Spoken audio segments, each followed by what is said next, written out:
হ্যাঁ ঠিক ধরেছো, ভেজাল ছাড়া আমরা আজকে ভিডিওটাতে বলবো যে আমি কিরকম ছিলাম। আমরা এত একটা ট্রমাটাইজড সময়ে মানুষ আমাকে তাও কনভিন্স আমাকে হিসু করে ভিজিয়ে দিয়ে বাবা এইটা তো তুমি পুরো বম ব্লাস্ট করে দিলে দিয়া। হাই, আমি Oindrila, welcome to my channel আর welcome back to my channel. আজকে আবার একটা নতুন ভিডিও নিয়ে তোমাদের জন্য আমি এসেছি। আর আজকের ভিডিওটা খুব স্পেশাল, কারণ আমি ছোটবেলার থেকে যাকে সব থেকে বেশি ভালোবাসি বলে দাবি করি সেই মানুষটা আজকে ভিডিওতে থাকবে। আর সে আমার ছোটবেলা কিভাবে কেটেছে, আজকে যে ওয়েন্দ্রিলাকে তোমরা দেখছো সেই ওয়েন্দ্রিলাটা কিভাবে এই ওয়েন্দ্রিলা হলো, সে সব কিছু তোমাদের বলবে। এই না আমাদের দুজনের চা। প্রথমে একটু চিয়ার্স করে নি, চলো, চা বানানো হয়েছে তোমার জন্য। চিয়ার্স।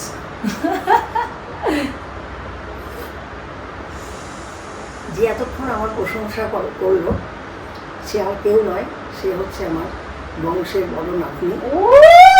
এইটাই তো আমার আজকের সব থেকে বড় আর কি ওয়েপন, আমার দিয়া। খুব সব আমরা এই যে ধরো মানে বেসিক্যালি আজকে আমরা ভিডিওটা করছি কিরকম, যে এই আমার ছোটবেলা আমি নিজে বলি, আমাকে ধরো কোনো ইন্টারভিউতে জিজ্ঞেস করে বা ধরো যে কোনো জায়গাতে আমাকে জিজ্ঞেস করে যে আমার ছোটবেলা কিরকম ছিলাম, আমি দুষ্টু ছিলাম না ভালো ছিলাম না শান্ত ছিলাম বাধ্য ছিলাম কিরকম। এবার আমি তো আমার মতো করে বলি, তো স্বাভাবিকভাবেই সেটা অনেক বেশি মানে ধরো একটা কোটিং দিয়ে বলি, কিন্তু আজকে আনফিল্টার্ড, যেটাকে আজকালকার ভাষায় বলে যে আনফিল্টার্ড, কোনো রকম কোনো মানে ভেতরে ভেজাল নেই। ভেজাল নেই, হ্যাঁ ঠিক ধরেছো, ভেজাল ছাড়া আমরা আজকে ভিডিওটাতে বলবো যে আমি কিরকম ছিলাম, আমরা ছোটবেলায় কি করতাম। তারপরে এই যে ধরো আমাদের ছোটবেলাটা এরকম ছিল যে পুরো উইক পড়াশুনো হ্যানা ত্যানা, কিন্তু রোববার দিন হলেই দিয়া বাড়ি যাবো। আমার কাছে কোনোদিন সবাই যেরকম বলতো যে মামার বাড়ি যাব বা দাদুর বাড়ি যাব, কিন্তু আমার ছোটবেলার থেকে কোনোদিনও এরকম ছিল না। আমি সবসময় একটাই জিনিস বলতাম যে আমি আমার দিয়া বাড়ি যাব, কারণ আমার দিয়া বাড়িটা আমার কাছে অলওয়েজ স্পেশাল ছিল, অলওয়েজ স্পেশাল আছে এবং সারা জীবন স্পেশাল থাকবে, জাস্ট বিকজ অফ মাই দিয়া। আমাদের ছোট তোমাকে কি কি সহ্য করতে হয়েছে না, এখন যতটা মানে প্রচার ও নিজে করছে আমার নাতনি, ততটা কিন্তু নয়। ও সত্যি শান্তই ছিল, তবে ওই বয়সে যেটুকু হওয়া উচিত ততটুকুই করি, তার বাইরে যায়নি। প্লাস ও এখন যতটা ওর যে শয়তানিগুলো দুষ্টামিগুলো করেছে, ওর সমস্ত গুণ দিয়ে সেগুলো সমস্ত ঢেকে দিয়েছে।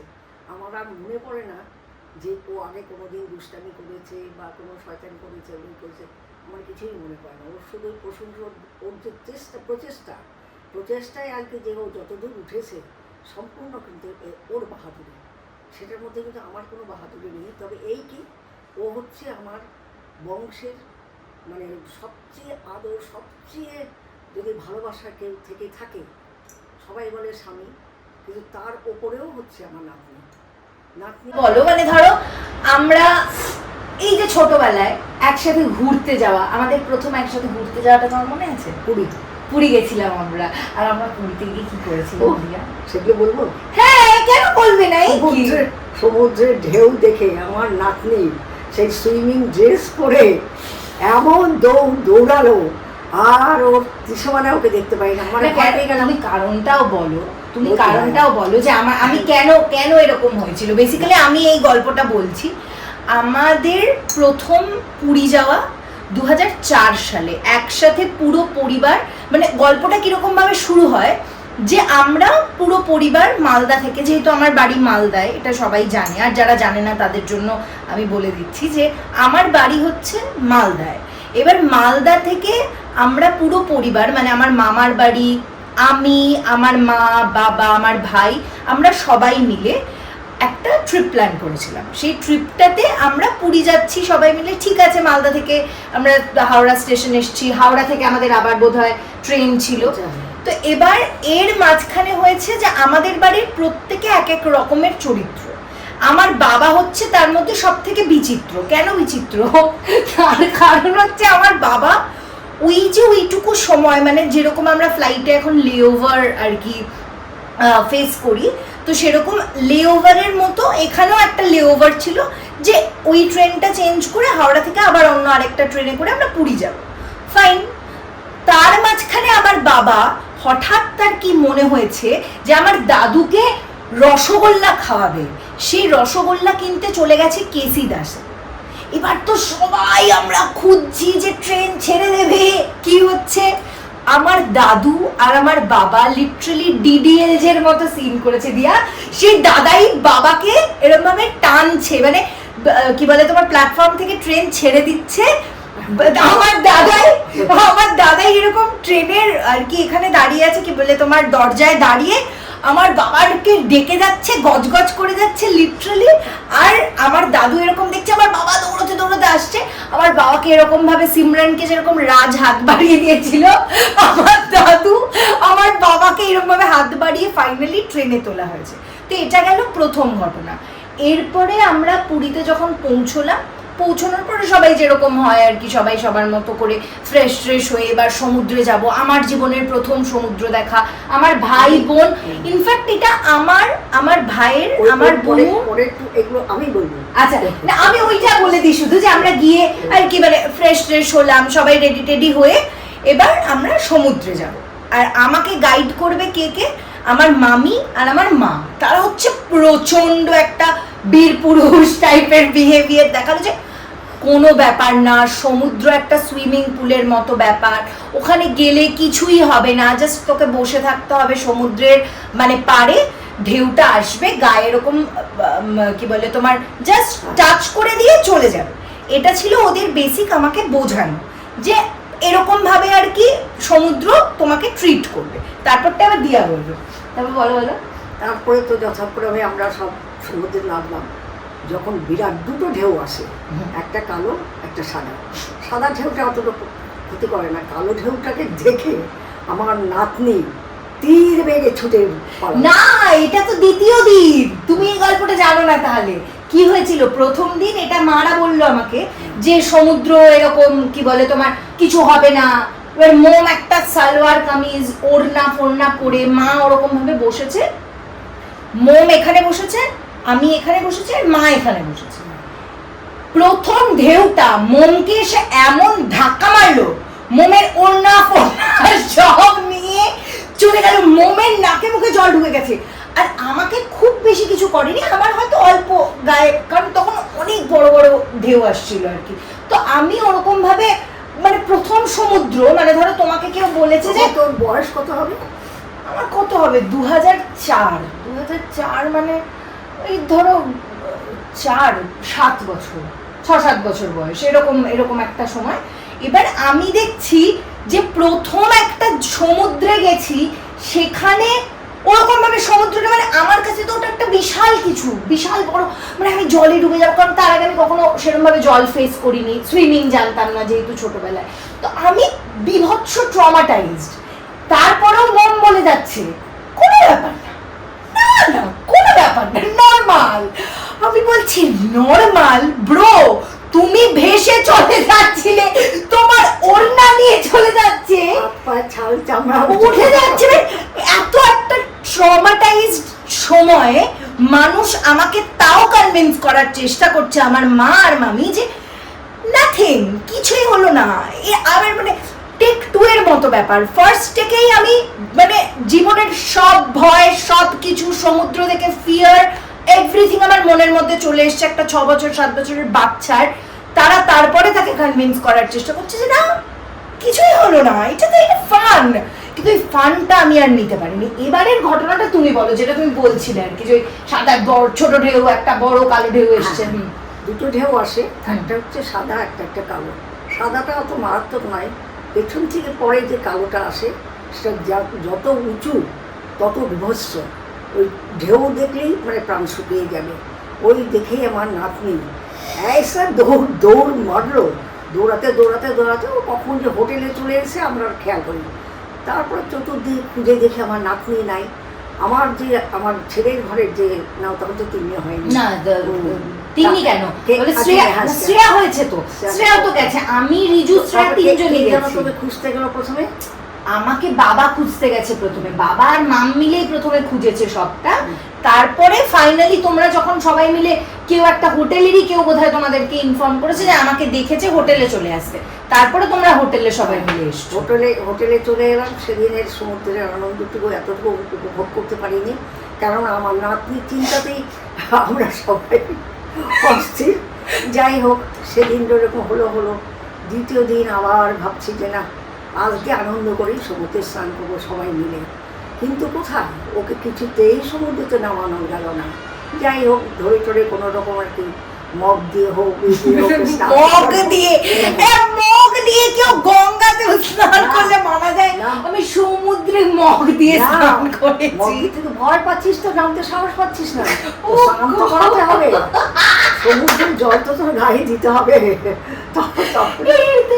এর থেকে বেশি অপমান পৃথিবীতে আর কিছু হতে পারে না বলে আমার মনে হচ্ছে এখন। তারপরে স্নান টান করে বাড়ি ফিরে এসে ভাই বোন দুজনই খুব মানে চঞ্চল বলবো না, রেগে যাবে,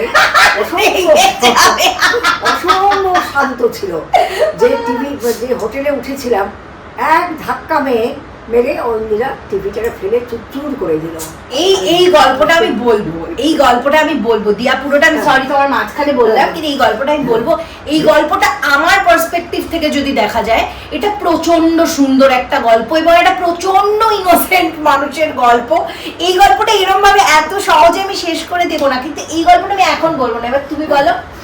ভেঙে দেওয়ার পর তার ঠাকুর আমি তখন তো যেমন ইঁদুর গর্তের মধ্যে ঢোকার জন্য ওখানে অস্থির হয়ে যায়, এইবার তো বাবা মায় দেবে। তখন সে ভয়ে ভয়ে ভয়ে ভয়ে এক কোনায় গিয়ে দাঁড়িয়ে থাকলো। তার মধ্যে ওনার যে ছোট ভাই, তিনি আরেকজন লেস কাটা হনু, সে গিয়ে বলে, বাবা জানো দিদি টিভি ভেঙে দিয়েছে। আর বুঝতেই পারছো, বাবা তখন তো তেড়ে মেরে বাবা ছুটে এসছে, মেয়েকে মারলো এক থাপ্পড়। না, আমাকে মারেনি। আমি এই জন্যই তো বললাম গল্পটা আমি বলবো। কি হয়েছে শোনো, তুমি মানে অল্প অল্প এখানে একটা চেঞ্জ আছে। সেটা হচ্ছে আমার বাবা প্রথমে এসে দেখেছে যে আমি টিভিটা ভেঙে দিয়েছি। কারণ টিভিটা ভেঙেছি কিরম ভাবে, এই যে আমি দিয়া বললো আমি দৌড়ে ওখান থেকে এলাম, আমার শেষ। এবার আমি দৌড়ে ওখান থেকে এলাম সমুদ্রের পাড় থেকে হোটেলে। এবার হোটেলে এসে আমি রুমে ঢুকেছি, কিন্তু আমার একটা জিনিস ভাবো, আমার কত বুদ্ধি, আমি নিচ থেকে যে চাবি চাইতে হবে, চাবি চেয়ে হোটেলের রুমে উঠতে হবে, এই সব কিছু বুঝতে পেরেছি। বাবা স্মার্ট ছিল, বয়স কিন্তু তখন মাত্র 6-7। হ্যাঁ, তো মানে যথেষ্ট স্মার্ট ছিলাম। জায়গাটা একটু কলার উঁচু করে বললাম আমি। তো এবার কি হয়েছে, এরকম সিচুয়েশনে আমি এসে যাই হোক আমি ওয়াশরুমে গেছি, ওয়াশরুমে গিয়ে হাত পা ধুয়ে ফুয়ে এসে হঠাৎ করে দেখছি তার আগের দিন আমার মারা অনেকগুলো মুক্তো কিনেছিল। এবার সেগুলো তখন বোধহয় আমাদেরকে হাত দিতে দেয়নি বা কোনো কারণে আমরা ওটা নিইনি। এবার আমি দেখেছি গোটা ঘর ফাঁকা, রাজত্ব আমার। তখন আমি ওই মুক্তগুলোকে জাস্ট নিয়ে খেলবো, এই মানে ভাবনা আর সেরকম কাজ। এবার মুক্তটা হাত দিতে গিয়ে স্বাভাবিকভাবে আমি পুরো ভেজা, তো পিছলে গেছে। এবার মুক্তটা গিয়ে ঢুকেছে টিভির তলায়। এবার টিভির তলা থেকে আমি ওটা বার করব বলে এত বেশি বুদ্ধি আমার, আমি ভেবেছি যে ওই বক্স টিভিগুলো যেমন হতো না, এবার ওই বক্স টিভিগুলোকে আমি এরকম জাস্ট হাতের ওপর কাত করেছি, যে আমি হাতে এরকম ধরে থাকবো আর মুক্তটা এভাবে বার করে নেবো। মুক্তটা বার করা হয়ে গেলে তারপর আমার টিভিটা যেভাবে রেখে দেবো। তো এইটা ছিল আমার প্ল্যান। এবার ওইভাবে আমি করতে গিয়ে মুক্তটা হাতে নিয়েছি। এবার মুক্ত হাতে নেওয়ার আনন্দে আমি টিভিটা ছেড়ে দিয়েছি, টিভিটা গেছে পুরো পড়ে। এবার টিভিটা পড়ে যাওয়ার পর তো আমার গেছে মাথা ওখানে যে হে ভগবান এবার কি হবে। এবার আমি চুপচাপ বাথরুমে গিয়ে সুন্দর ভালো মেয়ের মতো হাত পা ধুয়ে বালি ফালি যা লেগেছিল সেগুলো ধুয়ে ঘরে বসে আছি। আমার মা বাবা এসছে, প্রথমেই তো মেয়েকে দেখে যে এটা কি হয়ে গেল, কোথায় চলে গেছিলি, এরকম করেছিস তাই করেছিস। তো মারা সবাই আমাকে নিয়ে ব্যস্ত হয়ে গেছে। এবার বাবা ভাইকে এটা পারপাসলি বলেছে যে শোন, তুই কিন্তু কাউকে কিছু বলবি না, বললে কিন্তু মানে হোটেল থেকে এসে অবজেকশন জানাবে বা কোনো কিছু বলবে যে এরকম হলো হ্যান ত্যান, আমি এটা নিয়ে গিয়ে ঠিক করিয়ে নিয়ে আসবো। কিন্তু আমার ভাই আমার থেকেও বেশি চালাক, সে গিয়ে দৌড়ে রিসেপশনে গিয়ে বলে চলে আসলো, জানো তো কাকু আমার টিভি ভেঙে দিয়েছে। মারটা তো আমি খেলাম না, মারটা তো খেলো আমার ভাই। কাট্টু বিকেলবেলা আবার সব কিছু নর্মাল হয়ে গেল, বাবা সব টাকা পয়সা যা ফাইন টাইম দেওয়ার ছিল সব দিয়ে টিয়ে এলো। আসার পর আমার মামি আমার হাতে একটা ব্র্যান্ড নিউ পারফিউম দিয়েছে আমার মাকে মাখার জন্য। আমি ঠিক এই ঘর থেকে এই ঘরে আসার মাঝখানে দাম করে ফেললাম, ভেঙে গেল। আমি ভাইকে বললাম, ভাই প্লিজ বলিস না। আমার ভাই আবার বাবাকে গিয়ে বললো, আমার ভাই আবার মার খেলো। তো আমাদের ছোটবেলাটা প্রচন্ড রকমের একটা কেয়টিক, মার খাওয়া, একে মানে বকে শেষ করে দেওয়ার। আমি মিচকে ছিলাম, আর আমার ভাই হচ্ছে সব সময় সামনে থাকতো, যা দুষ্টুমি আমিও আছি সেম টিমে, কিন্তু আমার ভাই সেগুলো এমন করে এক্সিকিউট করতো যে সব লোক বুঝে যেত all credit goes to Riju. এবার দিয়ে তুমি বলো। তাছাড়াও এটা যা বললো ভাই, মানে এতক্ষণ প্রসঙ্গ না করে নিন্দা করে গেল। ভাই একদিন দুপুরবেলা ঘুমিয়ে আছে, হঠাৎ ঐন্দিরা কোথা থেকে একটা কাঁচি নিয়ে এসে ওর চুলগুলোকে এমন এবড়ো থেবড়ো করে কেটে দিল যে সমাজে ওকে বের করা যায় না। তারপরে ছেলেদের পাগল এনে নিজের চুলটা কেটেই আনতে হলো, মানে এত জঘন্য করে কেটে দিয়েছিল। তারপর আবার একদিন দুই ভাই বোনের মধ্যে ঝগড়া হতে হতে ওর হাতে ছিল, ঐন্দিরের হাতে ছিল জার, জলের জার, সেই জার মারলো ছুঁড়ে ভাইকে। ভাই একটুর জন্য বেঁচে গেছে, গিয়ে ঠিক সেটা গিয়ে লাগলো হলো খাটের মাথায়, খাটের ইয়েতে বডিতে লেগে বডিটাই রক্ত হয়ে গেল। ওইটা দিয়া বলো, ওইটা বলো, ওই আলকাতরার ঘটনাটা। আর তারপরে তো একবার একদিন আমার বাড়িতে গেছে, আমাদের পুরো চুল কেটে রং করা হয়েছিল, তো কালো রংটা অনেকটা বেঁচেছিল। আমরা যার যার মতো সবাই মিলে বৈঠকে গল্প গুজব করছি। হঠাৎ আমার মনে পড়লো, আরে এলিজা আর রিজু কোথায় গেল? আমি চট করে, আমার মন তো, আমি ঠিক ধরতে পেরেছি। আমি সোজা চলে এলাম ছাদে। ছাদে গিয়ে আমি আটকে উঠলাম, আমি কাকে দেখছি?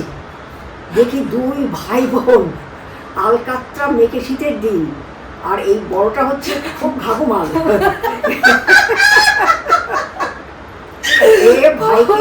ভাইয়ের ব্লগটা পেন্টিং করেছিলাম। এমনি আমার ওই নাতি হচ্ছে, ও বংশের আমার নাতি, কিন্তু ওর গায়ের রংটা দুধে আলতা। সেই দুধে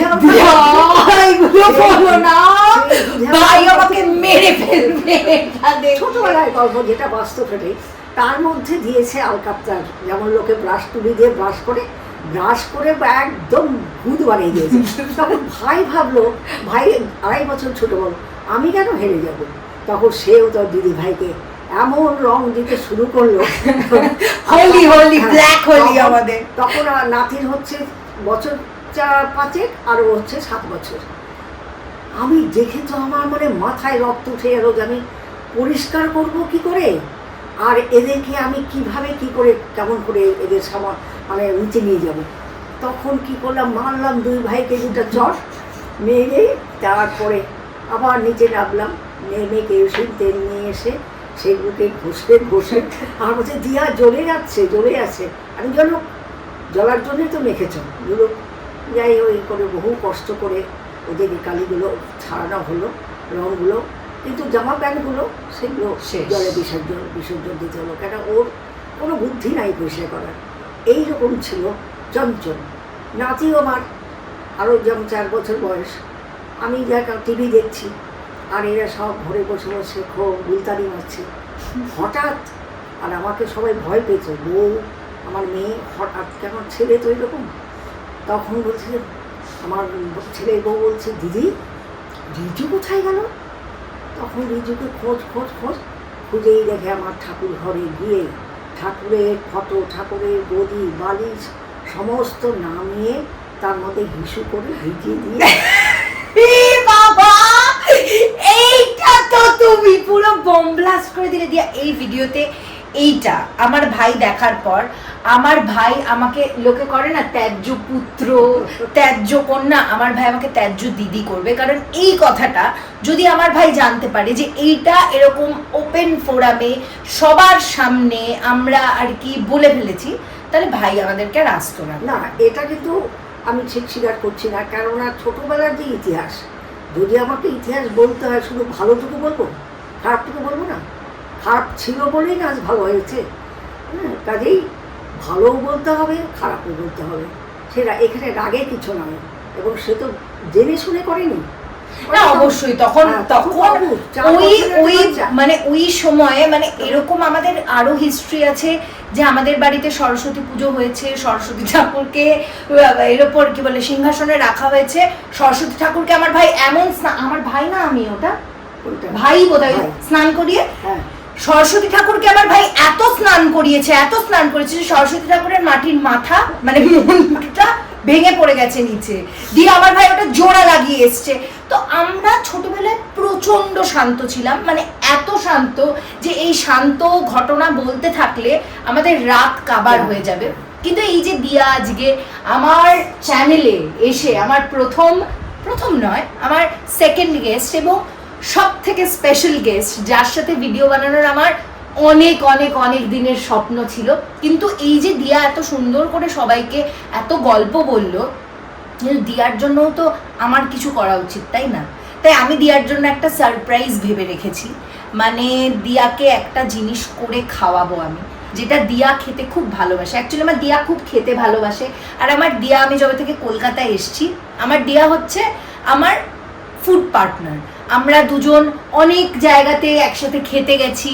ধরো আমার দিয়াকে আমি মানে এমন এমন জায়গায় নিয়ে গেছি যে জায়গাগুলো ধরো দিয়া কখনো যায়নি, দিয়াকে গল্প করেছি, সেই জায়গাগুলো আমার আর মানে দিয়ার দুজনেরই হয়তো প্রথমবার একসাথে যাওয়া। তো এরকম প্রচুর কিছু আমরা দিয়া আমার বাড়িতে আসলে করে থাকি। তো এবারও করব। দিয়া এই এসছে আজকেই, তো বেশি সময় আমরা পাইনি, কিন্তু আজকেই সব থেকে স্পেশাল জিনিসটা করলাম যে সবার সাথে দিয়াকে পরিচয় করালাম। কারণ স্বাভাবিকভাবে যেহেতু দিয়া মালদায় থাকে, আমার মা বাবার সাথে অনেকেরই পরিচয় আছে, সবাই মা বাবাকে চেনে, কিন্তু আমার দিয়াকে সেইভাবে কেউ চিনতো না। কিন্তু আজকে এই ভিডিওটার মধ্যে দিয়ে আমার দিয়াকে সবাই চিনে গেল। দিয়াকে আবারও হয়তো কখনো ভিডিওতে নিয়ে আসবো, ভিডিওতে দিয়ার সাথে কথা বলবো, কিন্তু তার আগে দিয়ার জন্য যে সারপ্রাইজটা আমি প্ল্যান করেছি সেটা আমি চটপট বানিয়ে ফেলবো। যেমন বলেছি যে দিয়ার জন্য একটা সারপ্রাইজ আছে, এমন বিশেষ কিছু নয়, আমি বললাম ওটা সেইভাবে, কিন্তু দিয়ার জন্য আমি একটু ঘরোয়া পদ্ধতিতে আমার মতো করে ওয়েন্ড্রিলা স্পেশাল পাপড়ি চাট বানাবো।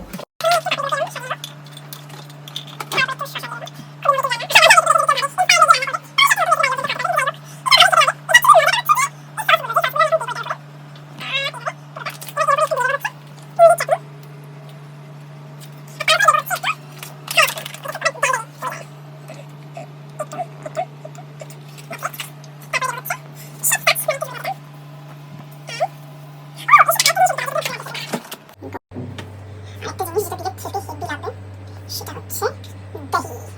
যেটা আমি যেমন বললাম, আমি এটা আমার মতো করে বানাচ্ছি। এটার মধ্যে কোনো রকম কোনো বিশাল বাড়াবাড়ি ব্যাপার নেই। তবে যেহেতু দিয়া আজকে এসছে, দিয়ার জন্য সবকিছু অলওয়েজ আমার মনে হয় যে দিয়া আসলে দিয়াকে একটু ভালো কিছু খাওয়াই, নিজে কিছু করে খাওয়াই। তাই আজকে এটাই আমার জন্য আমার পক্ষে পসিবল ছিল করা। এইটা বানিয়ে ফেলেছি। নাও রেডি।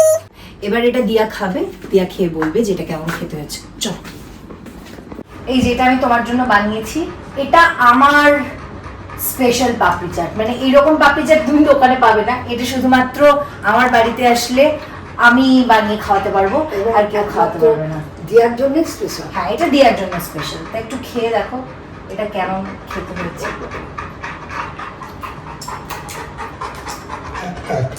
কেমন এটা? বাবা, কিরকম একটা, এটা এরকম একটা কুকিং চ্যানেলের মানে আর কি কুকিং শোতে বলে একজন, খেয়েই আর কি যে অপূর্ব অপূর্ব হয়েছে, মানে না খেয়েই বলে সেরকম দিয়া বললে। এবার একটু আমিও খেয়ে দেখি যেটা কেমন খেতে হয়েছে। সত্যি বলেছি না মিথ্যা? আজকের ভালো হয়েছে। এখন আসলে কি বলতো, পাপড়ি চাট এমন একটা খাবার, যে খাবারটা যেভাবেই তুমি বানাও না কেন খেতে ভালো হবে। আর এটা আমার দিয়ার দুজনেরই খুব খুব প্রিয় একটা খাবার। তাই আমি আর দিয়াকে খুব এনজয় করলাম, খেয়ে এনজয় করলাম। তোমরা আমাদের এই ব্লগটা দেখে এনজয় করলে। তাই যদি তোমাদের ব্লগটা থেকে কিছু ভালো লেগে থাকে তাহলে তোমরা please like, share and subscribe করে দিও। আর বেল আইকনটা প্রেস করতে ভুলো না, তাহলে কিন্তু তোমরা নতুন ভিডিওর আপডেট পেতে থাকবে। সবাই খুব ভালো থেকো, সুস্থ থেকো। I love you all.